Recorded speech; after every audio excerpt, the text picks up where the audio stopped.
Hello बच्चों, let's read the question. The question says a 2-volt battery is connected across the points A and B as shown in the figure given below. Assuming that the resistance of each diode is 0 in forward bias and infinity in reverse bias, the current supplied by the battery when its positive terminal is connected to A is.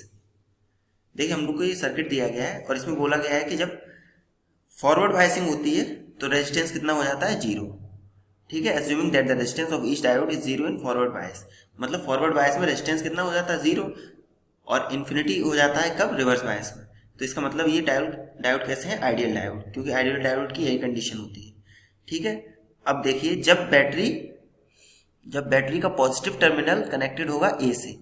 ठीक है, चलिए ए से एक बार इसको connect कर देते हैं. हाँ, तो अब ये diode, this is P part, this is an part, and this is P part, this is an part. तो इस वाले डायोड का ये सेकंड डायोड, ये फर्स्ट डायोड. सेकंड डायोड का एन पार्ट बैटरी के पॉजिटिव टर्मिनल से कनेक्ट है, तो ये कैसा हो जाएगा, ये रिवर्स बायस में. ठीक, और ये वाला कैसे हो जाएगा, ये हो जाएगा फॉरवर्ड बायस में. ये कैसे हो जाएगा, फॉरवर्ड बायस में. ठीक, और हम जानते हैं कि फॉरवर्ड बायस का मतलब क्या होता है कि simple wire, simple conducting wire. आइए इक्विवेलेंट सर्किट बना लेते हैं. कैसा बनेगा, इसको हम लोग रिप्लेस कर सकते हैं. एक लिख लेते हैं इधर, this can be replaced by a simple conducting wire.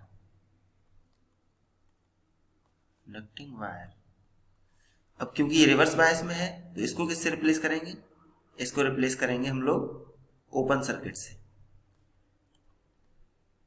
ये चीज हम पहले से जानते हैं. ठीक,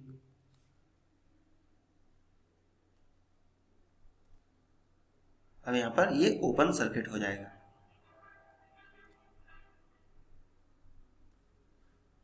ये कितना है, 10 ओम, ये भी 10 ओम, और बैटरी का वोल्टेज कितना है, 2 वोल्ट. अब देखिए इसमें हमें क्या पूछा गया है, इसमें पूछा गया है कि current supplied by the battery when its positive terminal is connected to A. Basically हमें इसमें सिंपल है करंट निकालना है. तो अब देखिए तो सिंपल सर्किट बन गया है, तो करंट कैसे निकाल देंगे, करंट हम लोग निकालेंगे I is equals to V by R. Voltage कितना है, 2. अब क्योंकि यहाँ तो करंट जा ही नहीं रहा है तो सारा वोल्टेज किसके अक्रॉस हो जाएगा, इसके, सारा वोल्टेज किसके अक्रॉस हो जाएगा, ये 10 ओम के इसके अक्रॉस. ठीक है, सारा वोल्टेज, तो 2 अपॉन आर कितना है, ये 10. क्योंकि इस वाले पार्ट से तो करंट फ्लो नहीं कर रहा है तो ये रेजिस्टेंस किसी काम का नहीं है. ठीक है, तो यहां से I कितना आ गया, I is equals to 0.2 ampere. यही अपना आंसर है. चलिए ऑप्शन देख लेते हैं एक बार. ऑप्शन फर्स्ट इज 0.2 एम्पियर, यही अपना करेक्ट आंसर है. बाकी ऑप्शन 2 क्या है, 0.4, ये गलत है. ऑप्शन 3 क्या है, 0, ये भी गलत है. ऑप्शन 4 क्या है, 0.1 एम्पियर, ये भी गलत है. अपना करेक्ट ऑप्शन क्या है, option first, that is 0.2 ampere. Hope you understood it well. Thank you.